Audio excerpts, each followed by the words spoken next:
कि हम लोग का से शुरू नहीं करते हैं। सबसे पहले यदि हम अपने शरीर को संभाल पाते हैं, मतलब शरीर से जो उचित है, जो हितकारी है, जो कल्याणप्रद है, उन कार्यों को करेंगे जो शास्त्रनियत है, जो हमारा कर्तव्य है। और कर्तव्य करते हुए भी थोड़ी सी असंगता का बोध हो, और यदि नहीं होता हो तो भी कोई हर्ज नहीं है। आपका शास्त्र तो ऐसा कहता है, जहाँ गीता निष्काम कर्म के बारे में कहती है कि निष्काम कर्म हो, निष्काम कर्म हो, निष्काम कर्म हो, वहीं ये भी कहती है कि आर्त अर्थात जिज्ञासु और ज्ञानी चारों मेरे भक्त हैं। आर्त में कामना है कि नहीं है या नहीं? अर्थाती में कामना है या नहीं है? भले ही हम निष्काम कर्म ना कर पाए, पर शुभ कर्म ही करें अपने लिए या अपने परिवार के लिए अथवा अन्य कुछ के लिए शुभ कार्य ही करें। और साथ साथ में यदि हम कुछ स्वार्थ से ऊपर उठकर थोड़ा बहुत भी कर पाते हैं तो वो बहुत कीमती है। देखिए, हम लोगों के जीवन में 3 चीज़ें बहुत प्रभावी है जो कि हमें सत्य में स्थित होने से रोकती है। एक है मल, दूसरा है विक्षेप और तीसरा है आवरण। मल मतलब गंदगी है ना, मल मतलब गंदगी, मल मतलब जो हमारे गलत संस्कार हैं। तो ये मल धीरे धीरे करके इसको दूर करने का क्या उपाय करें? तो इसके लिए निष्काम कर्म की आवश्यकता होती है। निष्काम कर्म के झाड़ू से ही हम मल को साफ कर सकते हैं। तो बहुत ही सावधान और होश पूर्वक ही हम सेवा कार्य को, चाहे किसी भी प्राणी जगत की सेवा हो या प्रकृति की सेवा हो या समाज की सेवा हो या परिवार की सेवा हो, तो इसमें शुभता का संयोग हो और साथ साथ में कुछ निष्कामता का भी पुट हो, ऐसा जो हमारे स्वार्थ से ऊपर है। हम जिस स्वार्थ उसमें नहीं है, पर वो है। जैसे कि आप देखोगे कि जब अंग्रेज़ों से युद्ध हो रहा था तो बहुत सारे स्वतंत्रता सेनानी देश की आज़ादी के लिए संघर्ष कर रहे थे। कुछ गरम दल था, कुछ नरम दल था। तो उनकी जो राष्ट्रभक्ति थी ना, उसमें संलग्न रहने पर कुछ लोगों का अपवाद को छोड़ दिया जाए। विज्ञान में भी तो कुछ न कुछ अपवाद होता है ना, तो कुछ अपवाद को छोड़ दिया जाए तो राष्ट्रभक्ति करने वाले जितने भी स्वतंत्रता सेनानी थे उनमें स्वाभाविक ही त्याग की वृत्ति विकसित हुई थी कि नहीं? अपना सुख का त्याग, अपने परिवार के सुख का त्याग, अथवा अपना जो छोटा कर्तव्य था कि ये मेरे माँ हैं, ये पिताजी हैं, अथवा जिनका विवाह हो गया था तो ये मेरी पत्नी है, अथवा ये मेरे बच्चे हैं, ये सब का त्याग हुआ या नहीं? त्याग हुआ। और उन लोगों का जब अंतस को आप टटोलोगे कि स्वतंत्रता सेनानियों का अंतस कैसा है, तो कुछ अपवादों को छोड़कर उसे चमकता हुआ पाएंगे। उन लोगों में ऐसा नहीं था कि वे कोई स्वतंत्रता सेनानी थे तो कहीं पे उनका मन इतना ज़्यादा विकार ग्रसित हो गया कि कहीं बलात्कार कर रहे हैं, चाहे और उनमें कोई ऐसा पाप आ रहा है दिमाग में, किसी को छल रहे हैं अथवा किसी को कपट कर रहे हैं। और अगर छल कपट भी किया तो देश के लिए किया, अपने लिए नहीं। देश हित में उनका कोई व्यक्तिगत स्वार्थ नहीं था, वे जान रहे थे कि पकड़े जाएंगे तो जेल होगा, पकड़े जाएंगे तो सूली फांसी पर टांग दिया जाएगा, पकड़े जाएंगे तो काला पानी की सजा हो सकती। वे अपने लिए क्या किए? कुछ नहीं किए। पर उनका अगर आप दिल दिमाग देखिएगा तो केवल देश ही बचा था और सब तरह की आसक्ति और आकर्षण खो गया था। इसके कारण ये एक शुभ कार्य स्वार्थ से ऊपर उठकर किए तो उनके दिल दिमाग चमकाया नहीं। आप मजे की एक और बात देख सकते हैं कि स्वतंत्रता सेनानी यदि जेल में रहे तो उनमें इतनी क्षमता थी कि वे अद्भुत ग्रंथ समाज को दे गए। वो कहाँ से आया? किन्हीं ने गीता का भाष्य लिखा तो किन्हीं ने और कोई आध्यात्मिक गूढ़ रहस्यों को प्रकाशित किया। आप थोड़ा सा देखो ना, आप थोड़ा सा डीप में उतर कर देखो कि वे उनकी हरकत किधर जा रही है। तो वो आया कहाँ से? आप ही लोग सोचिए कि वो क्वालिटी उनमें कहाँ से आई। यज्ञार्थ कर, राष्ट्र सेवा, और वो राष्ट्र सेवा स्वार्थ से ऊपर उठकर, अपने लिए नहीं। जो भी वे किए सब कुछ देशभक्ति का ही। हम लोग क्या है कि ये जुनून पैदा नहीं कर पाते हैं कि राष्ट्र के लिए, यदि हमें राष्ट्रहित के लिए, अपने देश को सुरक्षित करने के लिए यदि कपट का आश्रय लेना पड़ता हो, स्वार्थ के लिए नहीं, याद रखिए, स्वार्थ के लिए आप कपट करते हैं तो वो पाप हो गया। स्वार्थ किसको कहते हैं? जहाँ भी आपको सुख की अनुभूति हो रही है, अपना शरीर या फिर परिवार सुखी रहता है तो अच्छा लगता है ना, परिवार के प्रति ममता है ना। परिवार में यदि कोई सदस्य बीमार हो जाए तो अच्छा लगेगा? नहीं अच्छा लगेगा।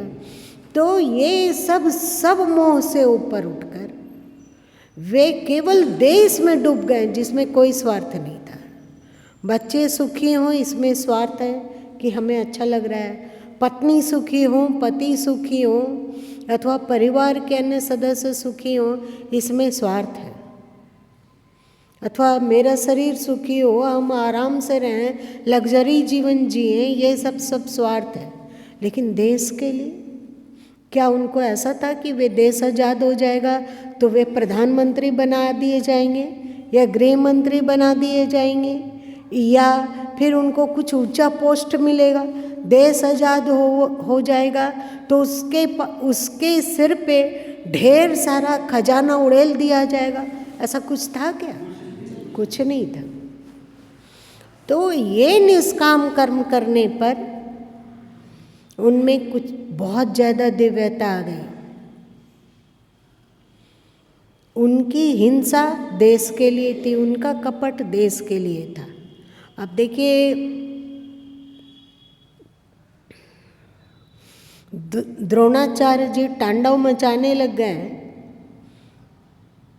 तो अब उनको रोकना कठिन था। तो श्री कृष्ण ने अर्जुन से कहा कि अर्जुन, द्रोणाचार्य को रोकना है तो कुछ करना होगा, वरना ये पूरी सेना को ही समाप्त कर देने में सक्षम है। तो क्या करना है? तो अर्जुन को बोले किसी तरह युधिष्ठिर को मनाओ कि वो बोल दे कि अश्वत्थामा मर गया, पर वो गुरुपुत्र नहीं हाथी पुत्र था। ये तो आप लोग जानते हो ना। और वो श्री कृष्ण हम लोगों को मार्ग दिए कि मान गया है वो युधिष्ठिर, क्योंकि एक अश्वत्थामा नामक हाथी को वो मार दिए पहले ही, और उसके बाद अब वो बोलने के लिए तैयार हो गए कि अश्वत्थामा मारा गया।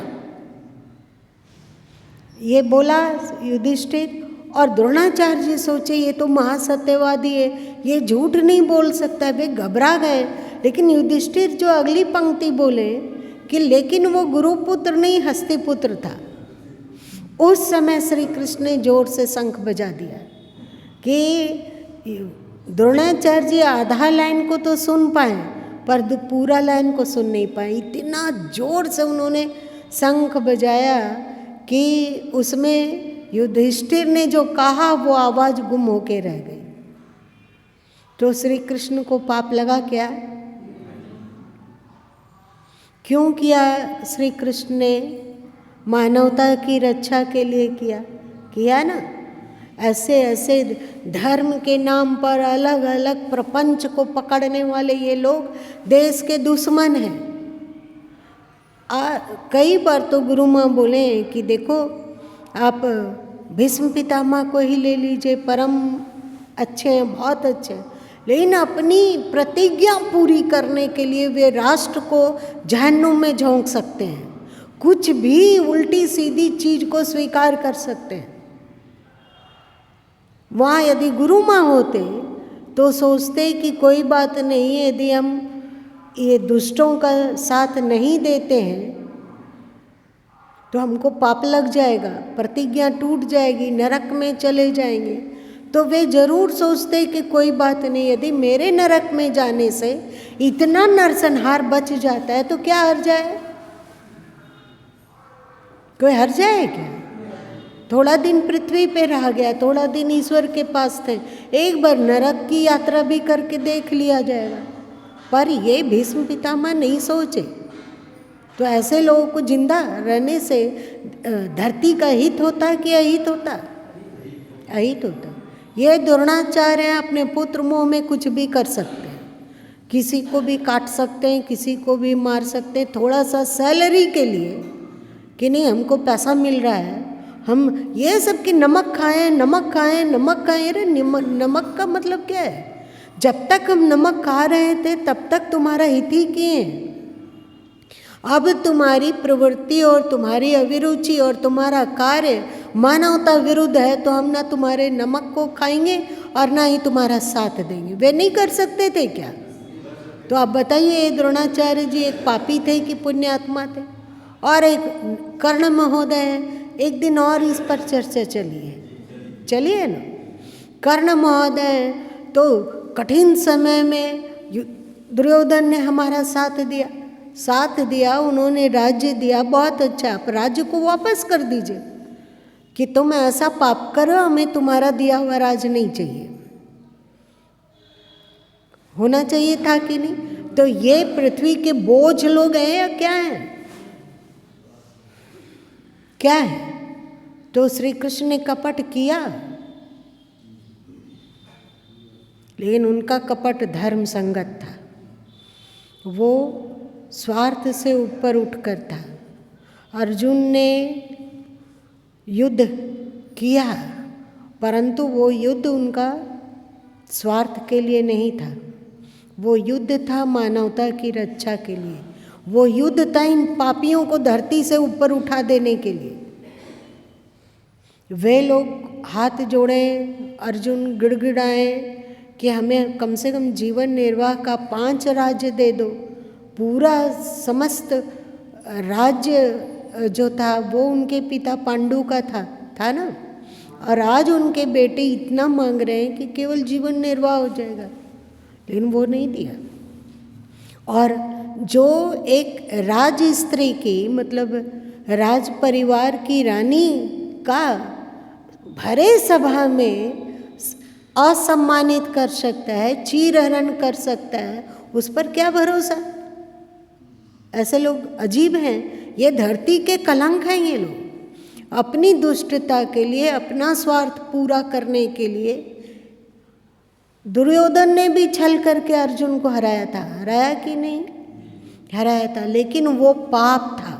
और श्री कृष्ण ने जो छल किया वो सद्कर्म और धर्म था, क्योंकि वो स्वार्थ से किया और ये निस्वार्थ होकर लोक हितार्थ कर रहे हैं। जो दुर्योधन इत्यादि अपने स्वार्थ पूर्ति के लिए कुछ भी कर सकते हैं, इतना मारकाट मचा दिए, किस चीज के लिए? क्या लोक हितार्थ के लिए? क्या था? सब अपने स्वार्थ के लिए। तो इस तरह सेवा कार्य करते करते करते हम लोग का मन अंतःकरण निर्मल होता है। जैसे स्वतंत्रता सेनानियों का हुआ, तो ये तो हम लोग कर सकते हैं कि नहीं? हाँ या नहीं? ये तो एकदम मोटा काम है। सेवा कार्य से मल दूर होता है, पुराना कुसंस्कार दूर होता है। सेवा कार्य किसके लिए अपेक्षित है, इसका उत्तर देते हुए श्री कृष्ण गीता में कहते हैं कि शूद्र का कार्य है, शूद्र का धर्म है सेवा। अब शूद्र कौन है?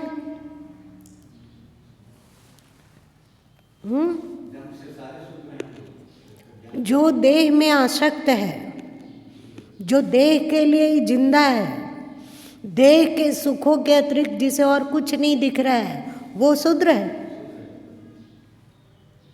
इसीलिए हिंदू शास्त्र का जन्मना जायते शूद्र, और संस्कारो द्विज उच्यते, कहा गया ना।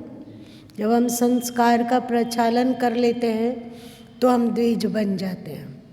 और वेदा व्यासम भय विप्र, जब हम ज्ञान प्राप्ति के प्रयत्न में जुड़ जाते हैं तो हम विप्र हो जाते हैं। और जब सत्य का साक्षात्कार कर लेते हैं, अपना पूर्ण रूपांतरण कर लेते हैं, तो हम ब्राह्मण हो जाते हैं। पर ये तो एकदम पक्का है कि अभी हम लोग यहाँ जितने लोग बैठे हुए हैं सब शूद्रों का जमघट है, शूद्रों का भीड़ है। शास्त्र के अनुसार देखो, याद है ना आपका अष्टावक्र जी जब राजा जनक के झोपड़े में महल में पहुँचे तो उनका विचित्र तरीके से अंग प्रत्यंग टेढ़ा कुबड़ा था। तो सबके सब उसका मजाक उड़ा के हंसने लग गए कि देखो ये कुबड़ा व्यक्ति चला आया है ज्ञान बघारने के लिए। तो उन लोगों को हंसते देखकर अष्टावक्र जी भी हंसने लग गए। वो लोग की हंसी नहीं रुक रही थी तो अष्टावक्र की भी हंसी नहीं रुक रही थी।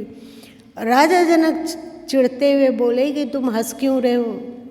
तो अष्टावक्र जी बोले कि तुम क्यों हंस रहे हो, तुम लोग क्यों हंस रहे हो? तुम लोग को हंसता देखकर हमें भी हंसी आ गई।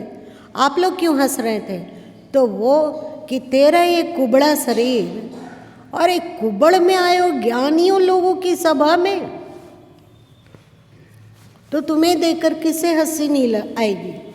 तो अष्टावक्र जी ने कहा कि अब मेरी भी हंसी सुनो। मैंने सोचा था कि मैं ज्ञानियों की सभा में जा रहा हूँ, पर ये तो चमारों की सभा है।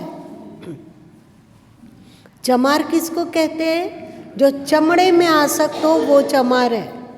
जो आज जिसको हम लोग बोलते हैं कि वो चमरकार है, वो गलत है, वो असत्य है, वो झूठ है। जो चमड़े में आसक्त हो वो चमार है। अब हम ही लोग बताइए कि हम लोग कौन हैं? बताइए संजय जी, क्या हो? चमार ही हैं हम लोग, मतलब दलित हैं, मतलब शूद्र हैं। तो हम लोगों का क्या कार्य है? सेवा। एक थोड़ा सा यदि आप आध्यात्मिक ग्रंथों को देखोगे ना तो दांतों तले उंगली दबा लोगे। और क्या हम लोग कर सकते हैं? ना विवेक है ना बुद्धि। अगर बुद्धि होती तो चमड़े में आसक्ति होती क्या? नहीं होती। थोड़ा सा भी अक्ल होता तो चमड़े में इतनी आसक्ति। तो हम लोगों के लिए सर्वोपरि कार्य है सेवा करना। जो परिवार की सेवा करते हो या जो भी कर रहे हो उसको करते हुए भी निस्वार्थ भाव से लोक हितार्थ कुछ कार्य करना अनिवार्य है, तो मल छटेगा। लेकिन यहाँ सावधान होना चाहिए कि सेवा का अहंकार ना हो जाए। वरना हो जाएगा 9 मन दूध बटोरी के टिपके किया विनाश,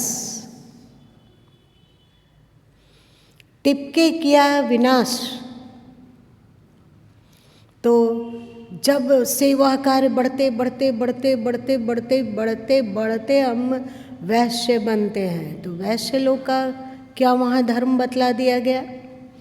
जिसको चमड़े से थोड़ा ज़्यादा ऊपर उठकर धन संपदा की इच्छा है, भौतिक जगत का वो सुखी संपन्न होना चाहते हैं, साथ साथ में केवल लोक हितार्थ से जिनका पेट नहीं भरता है, वे चाहते हैं कि हम भी थोड़े सुखी हों।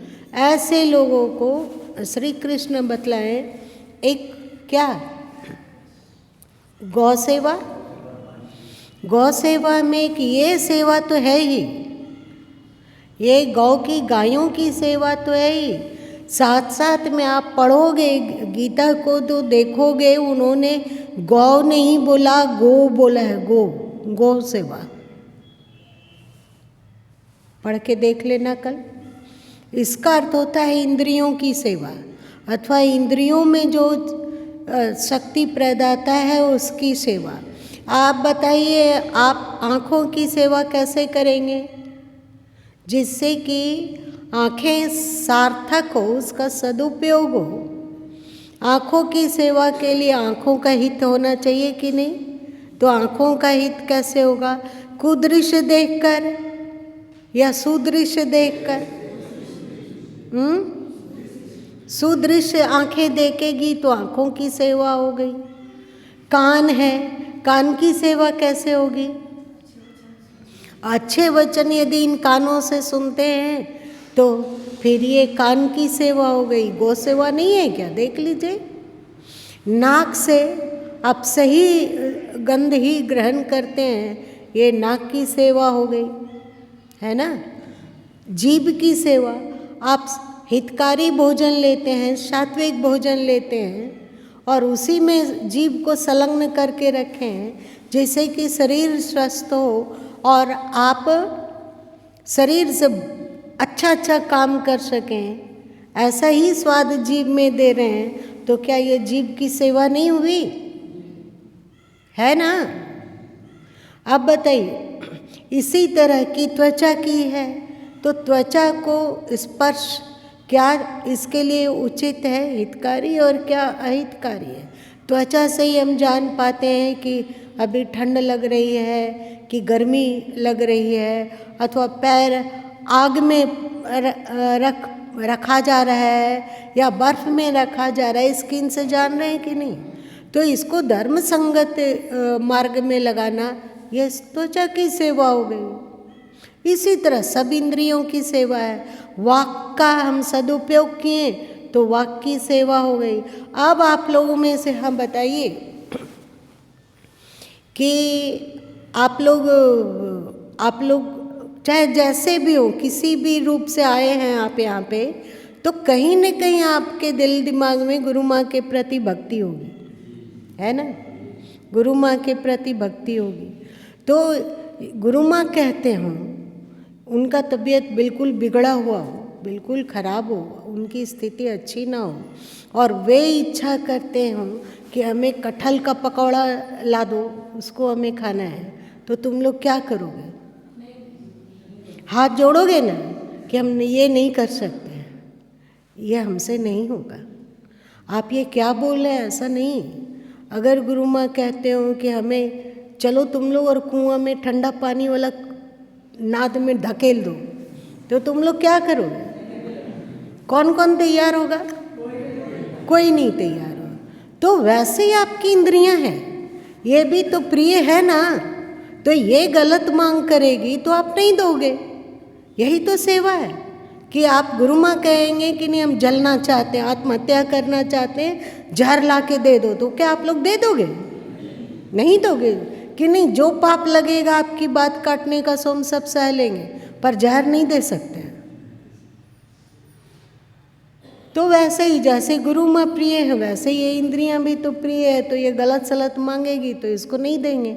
नहीं देंगे तो ये इंद्रियों की सेवा। गुरु माँ जहर मांग रहे, आप नहीं दिए तो ये गुरु माँ की सेवा हो गई, हुई या नहीं? तो ये गौ सेवा हो गया। ये कब हुआ? जब आप शूद्र थे तो आप ढेर सारी निष्काम सेवा किया, सेवा बुद्धि रखी, तो आपका मल थोड़ा थोड़ा कम हो गया। अब आप इंद्रियों की सेवा करने में सक्षम हो गए। इंद्रियों की सेवा मतलब ये नहीं कि आंखें जो चाहिए उसको वो परोसती हैं, कान जो चाहा उसको परोसे, अथवा त्वचा जो चाहिए उसको परोसती हैं, अथवा वाक जो बोलना चाहे उसको परोसती हैं। ये नहीं, कितनी बड़ी बात है। देखो, एक एक इंद्रियों की सेवा की। और दूसरी बात, एक और उन्होंने कहा विपणन मतलब व्यापार, है ना। एक कहा व्यापार, दूसरा कहा गौ सेवा, और तीसरी बात क्या बोली? कृषि कार्य। कृषि कार्य। आप लोग को पता है कि वैश्यों को आपके धर्म ग्रंथों में सृष्टि कहा गया है। आज जो आप भ्रंश होते होते सेठ बन गया है, पहले ये सृष्टि कहा जाता था। सृष्टि क्यों? क्योंकि वो मेहनत करता है, कृषि का उत्पादन करता है, तो वो सब अपने खा जाता है तो दूसरे को भी देता है। हम लोग जिंदा हैं, हम लोग तो खेती बाड़ी कर नहीं रहे, उनका उपजाया हुआ खा रहे हैं ना। अगर वो मुनासिब लाभ को रखते हुए हम लोगों को जिंदा रख रहा है, तो ये उनकी सेवा भाव से कर पा रहा हो, तो ये वैश्य का धर्म हो गया। व्यापार, जहाँ पर जीवनोपयोगी जो चीज़ नहीं है, वहाँ जहाँ पर वो चीज़ है वहाँ से लेकर उसको परिश्रम पूर्वक उस स्थान पे पहुँचाना जहाँ पर वो सामान नहीं मिल रहा है और उचित मूल्य पर, ये वैश्य का हो गया। अब ये सब करते हुए हमारा संस्कार सुधर रहा है या नहीं? जब हमारे में वैसत्व बढ़िया से निखर आया, इसमें सबसे मजबूत चीज जो है वो है गौ सेवा। गायों की सेवा तो कीमती है ही, साथ साथ गौ सेवा कम कीमती नहीं है। आप जब तक इसका सेवा करना स्वीकार नहीं करोगे तो क्या आप क्षत्रिय बनोगे?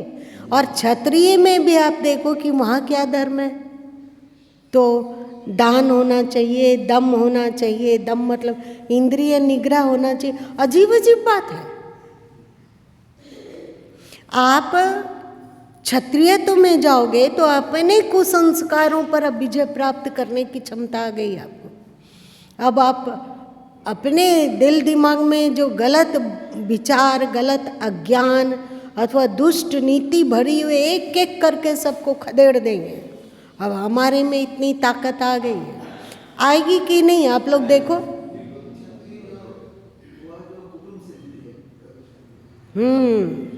क्षत्रिय सो जो कुटुंब से जूझे, पांचों मेटी एक को बुझे। कुटुंब मतलब क्या है? ये हमारा ही तो परिवार है। हमारे मन में जितने विचार है उसको हमने ही तो जन्म दिया है कि किसी दूसरे ने दिया। परिवार किसको कहते हैं? जिसमें खून का रिश्ता हो। तो हमने जो अपने भीतर में कुछ संस्कारों को जन्माया है, ये इससे खून का रिश्ता नहीं है क्या? तो अब जान गए कि अरे ये तो सब अजीब हो गया। अब इसके हमें मोह से ऊपर उठना है, इन दुर्गुणों से ऊपर उठना है।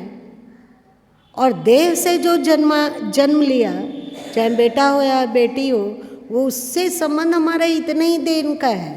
वो तो या तो हम छोड़ के चले जाएंगे या वो छोड़ के चला जाएगा। पर हमने जो अपने मन में जन्म दे रखा है गुण अवगुणों को, वो ऐसा परिवार है कि मरने के बाद भी साथ चला जाता है ना। तो बताइए, आपका ज़्यादा बड़ा परिवार कौन? अपना है, सगा है? बाहर जिसे आपने शरीर के द्वारा जन्म दिया वो ज़्यादा निकट के परिवार है, वो ज़्यादा स्थायी अथवा सच्चा परिवार है, या आपने जो अपने मन में गढ़ के रखा है? मन में जो गढ़ के रखा, तो आप इससे जूझिए। जो गलत गलत कुविचार आ गए, गलत गलत दोष दुर्गुण है, उन सबको अपने चित्त से खदेड़ भगाइए। ये क्षत्रियत्व है। और जब आप क्षत्रियत्व का पालन करने में समर्थ हो गए और अपना कर्तव्य में निष्णांत हो गए, इसको आप कर पाने लगे, तो आप ब्राह्मण बन जाएंगे। मतलब आत्मा का ज्ञान, परमात्मा का ज्ञान, अदृश्य का ज्ञान, विवेक संपन्न, तेजस्वी, ओजस्वी। आप देख लो ना कि श्री कृष्ण ने गीता में ब्राह्मणों का क्या क्या गुण बताया, वो सब गुण प्रकाशित होने लगेगा। आप बताइए, हम लोग सत्य की ओर बढ़ रहे हैं कि असत्य की ओर? आपने पूछा कि सत्य में स्थिति कैसे हो, लगभग दोनों का ही जिज्ञासा था। तो आप शास्त्रों का भली भांति अध्ययन करोगे और उसका मर्म समझने की कोशिश करोगे। हो सकता है कि आप मर्म नहीं समझ पा रहे हो, इसका भी क्या कारण है कि आप शास्त्र का मर्म नहीं समझ पाते हो। शास्त्र अपने मर्म को आपके समक्ष नहीं खोलता है, तो इसका क्या कारण है? क्योंकि शास्त्र का मर्म आप तब जानेंगे जब आप शुद्रत्व को स्वीकार किए, है ना। जन्मना जायते शूद्रा, इसका साधन किया, सेवा को अपनाया, फिर है सो गौ सेवा को अपनाया, आपकी क्वालिटी विकसित हो रही है। फिर आप क्षत्रियत्व की क्षत्रिय धर्म को अपनाया कि जो जो हमने अपने ही भीतर कुटेव को, कुसंस्कार को जन्म दिया, उन सब को मार डालेंगे। कोई दया नहीं। उठाओ तलवार ज्ञान का, उठाओ तलवार विवेक का, उठाओ तलवार समझ का, एक एक करके सबको हटा देंगे अपने रास्ते से। ये लोग हमें नरक में ले जाना चाहता है। ये जिसको हमने अपने मन में गढ़ा है, वो हमारे साथ द्वेष करता है, हमारे साथ दुश्मनी करता है, हमें बर्बाद करना चाहता है, हमें दुखी करना चाहता है, हमें अशांत करना चाहता है। इसकी अब खैर नहीं है। यहाँ किसको किसको इस तरह की भावना आ रही है, वो क्षत्रिय है। और इसमें जब आप सफल होएंगे तब आप ब्राह्मण हो जाएंगे। और जब ब्राह्मण हो जाएंगे तो शास्त्र अपने मर्म को आपके समक्ष खोल देगा। आप कहीं सुने या ना सुने, किसी सत्संग के द्वारा आप इसे जाने या ना जाने, यह सब सारा ज्ञान शास्त्र स्वयं आपके समक्ष खोल देगा। बिल्कुल ओपन है कि देखो शास्त्र का मर्म ये है।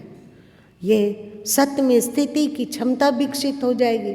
स्वाभाविक ही आत्म तत्व को रटना नहीं पड़ेगा कि हम ब्रह्मस्मि, हम ब्रह्मस्मि, आयाम आत्मा ब्रह्म, ये सब रटना नहीं पड़ेगा। अपने आप देह के मोह से मुक्त होने लगोगे, मन के मोह से मुक्त होने लगोगे, बुद्धि आपकी परफेक्ट बन जाएगी, अहंग आपका गुम हो जाएगा। आप सत्य में अवस्थित है। जितना देर हम लोग सुन रहे थे, सत्य में अवस्थित हो रहे थे कि असत्य में अवस्थित हो रहे थे? अभी गुरु माँ आज आप लोगों को योग ध्यान नहीं बतलाया, क्योंकि गुरु माँ जानते हैं कि केवल आंख मूंद कर बैठ जाने से कुछ नहीं होता है।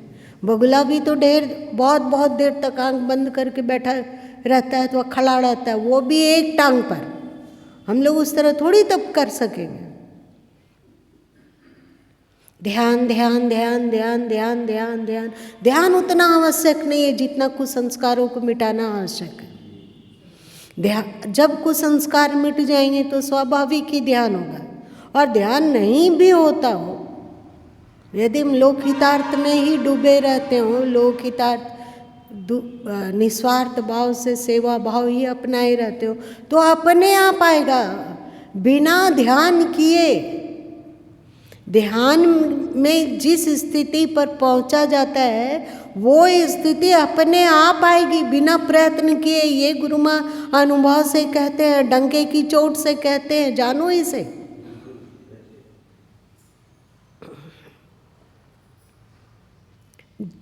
जो बताया गया ये शूद्र वैश्य ये सब आप लोग जान लिए, सत्य में स्थिति का उपाय जान लिया। आज इतना ही रहने दो।